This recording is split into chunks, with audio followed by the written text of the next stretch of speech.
En el estudio que hemos estado haciendo de Gálatas, hemos visto esto ya. Ricardo me quitó la charla, ya la dio. Ese era el resumen, ya ahí está. Se adelantó. Estamos en esta parte donde habla acerca del título que aparece por lo general en la Biblia, es la vida en el Espíritu. Qué bonito poder caminar en el Espíritu. Y esos pasajes hablan acerca de caminando en el Espíritu. ¿Alguna vez ha querido vivir una vida limpia, dejando atrás todo lo que está mal? Y cuando alguien, sin tomar en cuenta al Espíritu de Dios y a Jesús, ha pretendido vivir una vida así, se da cuenta que hay algo dentro que no lo deja. Esto es lo que Gálatas está diciendo, que hay ahí adentro que no te deja vivir como Dios quiere que nosotros vivamos. Una historia que a mí me impactó muchísimo fue una persona que estaba presa de la drogadicción. Esa persona en los Estados Unidos consumía o estaba aplicándose una droga con una jeringa, y con esa misma jeringa con la que se aplicaba la droga, esta persona sacaba sangre y escribía en la pared: Dios, ayúdeme. Cuando yo escuché acerca de esta historia, habían dos cosas en particular que me llamaron la atención. Una de ellas tenía que ver con que esta persona estaba haciendo algo que no quería. Era como si dos fuerzas se opusieran dentro de él. Algo le quería: yo quiero dejar esto, pero Dios, ayúdeme porque no puedo. Y al mismo tiempo veía reflejado mi propia vida, porque cuando yo lo veía yo sentía una angustia, y esa misma angustia era la que yo sentía cuando yo quería hacer las cosas bien y terminaba haciendo las cosas mal. Esto lo muestra la Escritura y lo denomina la naturaleza pecaminosa. Es una intención dentro de nosotros, como humanos, que siempre tiende a que nosotros terminemos haciendo algo que está mal. Todos nacemos con esta naturaleza pecaminosa dentro de nosotros y nos impulsa y terminamos haciendo lo que no queremos. Lo han escuchado por Pablo en la carta de Romanos. Dice algo tremendo. Dice: cuando quiero hacer lo bueno, me doy cuenta de que hay una ley dentro de mí que se rebela contra la ley de mi mente y me lleva cautivo, como si yo fuera un esclavo con cadenas, a la ley del pecado, y termino haciendo lo que no quiero, porque queriendo una cosa, queriendo hacer el bien, termino haciendo el mal. Miserable de mí, ¿quién me va a librar de esto? Miserable de mí, esa misma miseria, esa misma, digamos que tristeza de las cadenas que no puedo vencer, es lo que Jesucristo vino a sanar. Jesucristo vino a que yo pudiera tener libertad sobre el poder que tiene la naturaleza pecaminosa en nosotros. Hay un primer punto que lo dice así en una versión, bueno, no, esta es la versión, una versión internacional: ¿quién me librará del cuerpo mortal? En otras versiones, bueno, dice: ¿quién me librará de este cuerpo de muerte? Pero se está refiriendo no al cuerpo en esencia, sino a algo por dentro que constantemente me impulsa a hacer lo malo. ¿Quién me va a librar de eso? ¿Han tenido ustedes también alguna vez esta angustia? La respuesta de Pablo es: gracias por Jesucristo, porque Jesucristo nos puede dar la libertad para vivir lejos de eso. ¿Te imaginas una vida en la que la carne no haga el efecto sobre tu vida que te impulse a pecar? Eso es lo que quiere Jesús en nuestras vidas. ¿Te imaginas una vida en la que tú puedas disfrutar de las cosas libre para hacer el bien? Eso es lo que quiere el Señor Jesucristo. Así que leamos un versículo que está en Gálatas 5:16. Dice: por eso les digo, dejen que el Espíritu Santo los guíe en la vida. Entonces no se dejarán llevar por los impulsos de la naturaleza pecaminosa. La primera parte me muestra que el orden no es al contrario. Cuando nosotros de alguna manera queremos dejar de hacerlo, terminamos otra vez esclavos en lo mismo. No es: voy a intentar controlar mi naturaleza pecaminosa para que así yo pueda vivir en el Espíritu. Es: yo tengo que centrar mi mente y mi corazón en el Espíritu para que esa naturaleza pecaminosa ya no tenga poder. Y esto es la promesa de Dios para nosotros y está en el libro de Gálatas. Yo voy a leerles un versículo que tengo acá. Dice el versículo de Gálatas 5, versículo 24, que está más abajo de este, un poquito aquí. Los que son de Cristo han crucificado la naturaleza pecaminosa con sus pasiones y deseos. Hay algo que Dios tiene para nosotros y es la oportunidad de dejar a eso que constantemente nos impulsa atrás. Estas dos cosas son opuestas, ¿no?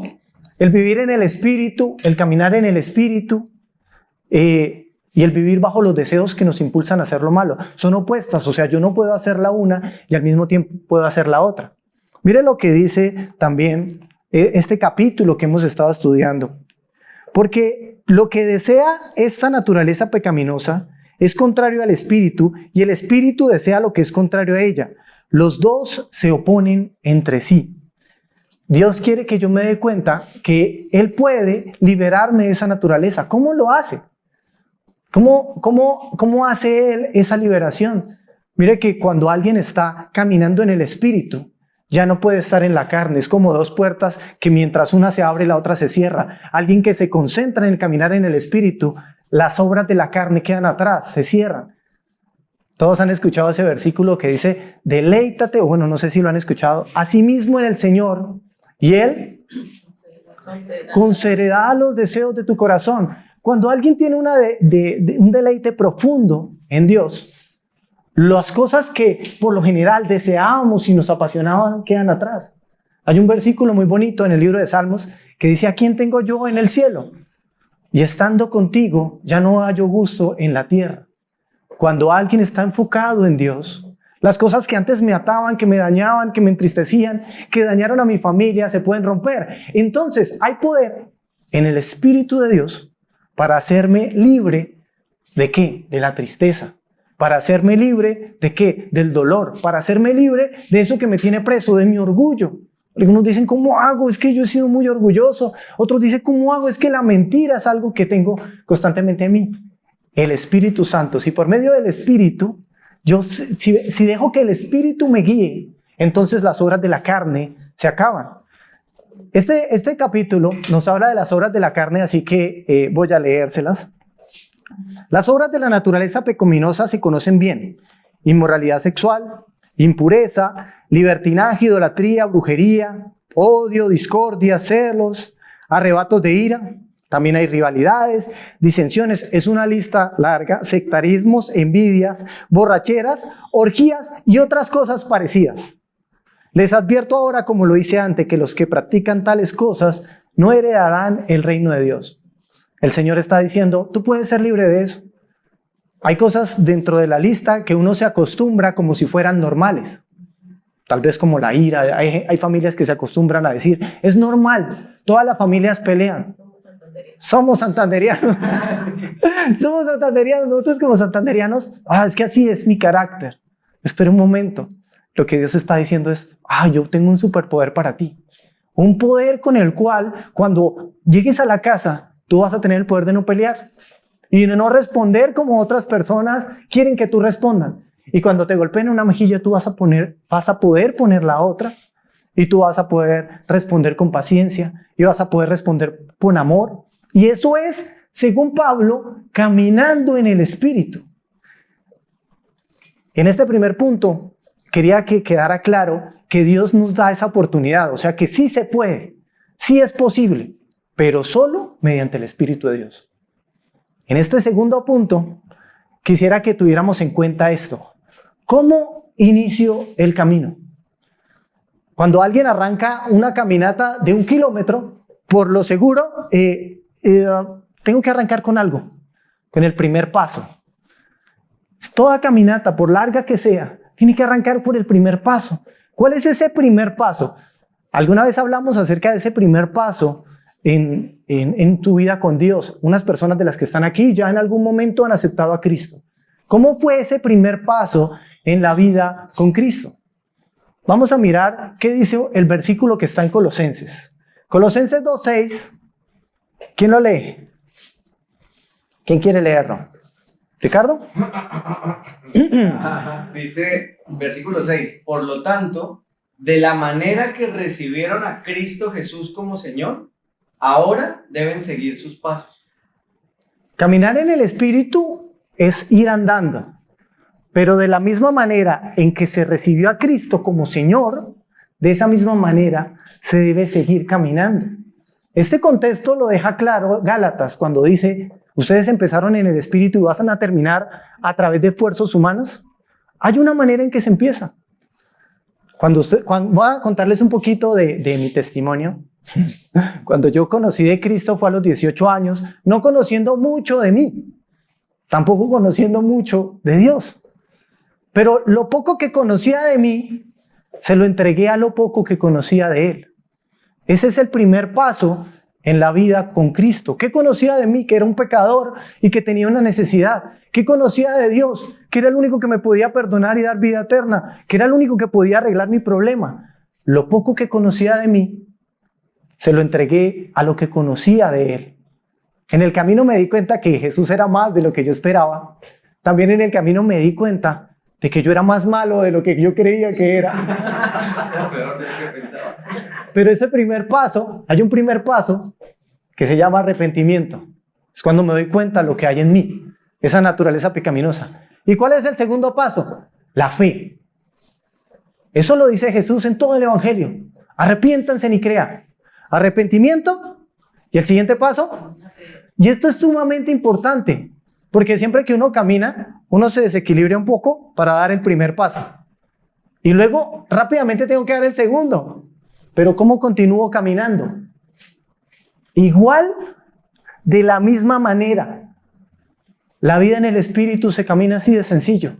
Arrepentimiento y fe. ¿Cómo? Arrepentimiento y fe. Esa es la vida en el Espíritu. Cuando me doy cuenta que lo que Dios quiere es que yo reconozca esas cosas que hay en mí. Y luego cuando me centro solamente en Jesús, me doy cuenta que Él es el que puede perdonar mis pecados. Una bendición que viene fruto de ese caminar en el arrepentimiento y en la fe en Jesucristo es su Espíritu. Y cuando alguien deja la puerta del Espíritu abierta, la puerta de la carne se cierra. Sí es posible, a través del arrepentimiento y la fe. Así que, ¿qué viene cuando yo dejo la puerta del Espíritu abierta? Viene el fruto del Espíritu. Y el fruto del Espíritu no es algo que yo me esfuerce por tener. Notarán que Pablo, el mismo que escribió Gálatas, el mismo que escribió Colosenses, Romanos, él dice que hay un contraste, lo explica de esta manera: no se embriaguen con vino, sino sean llenos del Espíritu Santo. ¿Por qué lo compara con el licor? ¿Saben? Yo puedo tomar la decisión de con qué licor me embriago, pero hasta ahí. Después de que ya estoy preso del licor, Él es el que me controla. Así es con el Espíritu. Tú puedes decidir si quieres oír al Espíritu, pero una vez que escoges el Espíritu, Él es el que te controla.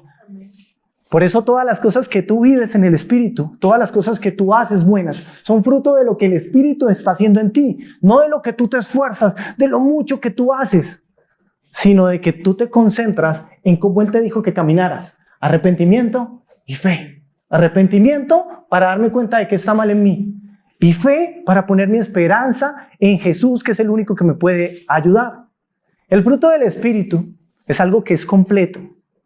El fruto del Espíritu es algo que sacia todo lo que una vida viviendo en la carne no puede. Nosotros tenemos necesidad del fruto del Espíritu. Por eso yo quiero que nos demos cuenta que hay un fruto, pero ese fruto, ese regalo que viene del Espíritu es completo. Pasemos a la siguiente. Y hay 3 cosas acá que me parecían bastante bonitas para tomarlas en cuenta y así memorizarlas y tenerlas siempre. Y es que las 3 primeras es como si Dios dijera: yo voy a darte un regalo para que tú seas lleno de esto, y luego voy a darte algo para los demás, y luego quiero que tengas algo para conmigo. 3 cosas. Me parecería chévere que lo dividiéramos así. La primera, amor, gozo y paz. Cosas que necesitamos, que constantemente buscamos. Hace poco hablé con una amiga que había terminado o el novio terminó con ella, y ella le rogaba que la quisiera. ¿Cuántas personas hemos rogado que nos amen? ¿Cuántas personas en el corazón, un corazón vacío, de amor, porque nunca se movió por el Espíritu, sino que toda nuestra vida nos movimos por lo que nosotros quisimos, por nuestros impulsos, carentes de amor. Pero el amor que Dios tiene para nosotros no es como el amor que vemos por fuera. Es un amor incondicional, igual que el gozo, porque el gozo que vemos en una sociedad está limitado a un bienestar de salud, limitado a bienestar económico, limitado a la imagen que nosotros tenemos delante de la sociedad. Pero el regalo que Dios tiene del gozo es un gozo a prueba de todo. Y esta paz sobrepasa todo entendimiento. Y es cuando la gente dice, ¿y esta persona por qué tiene esa paz en medio de esa circunstancia tan complicada? Es fácil tener paz cuando todas las cosas están bien, cuando no falta nada en la casa, pero esta paz es difícil de entender. De hecho, es imposible entender para la naturaleza humana. No se puede entender, pero es el regalo de Dios. Dios quiere decirte que te ama muchísimo, y por eso dio su vida en la cruz. Eso significa la vida de Cristo en la cruz, diciéndote, yo estoy dispuesto a entregarme por completo. O sea, yo te amo más de lo que, del cuidado que quería tener conmigo. Expuse mi cuerpo a la cruz para demostrarte que yo te amo y te amo profundamente. También nos entrega algo para los demás, ¿no? La paciencia. Quiere que nosotros tengamos paciencia con los demás. Ya hay personas que están como el Chavo, ¿no? Que dicen, no me tienen paciencia. Están impacientes porque no van rápido. No me tienen paciencia. Tenemos que ser pacientes con los demás. Amabilidad y bondad son cosas que se reflejan con las otras personas. El mundo está carente de esto. Hay personas que cuando hablan con otras, cuando se saludan, hasta el final dicen, ¿y esa persona? Esa persona es cristiano. ¿Cristiano? Pero si me saludó, hola, ¿qué más? ¿Qué hubo? Súper fuerte, súper duro, nada de amable.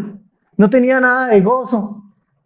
Cristianos que andan con el ceño fruncido. Me preguntaba mi hija una vez que, papá, más pequeñita, me decía, papá, ¿por qué estás bravo? Yo no estoy bravo. ¿Cómo estaba andando con las preocupaciones y lo normal de mi vida? Así, tanto que se le olvida a uno sonreír, que se le olvida alegrarse. Pero cuando viene el Espíritu, el de amor, gozo, paz, paciencia, amabilidad, bondad, fidelidad, para que yo escoja a Jesús como el único.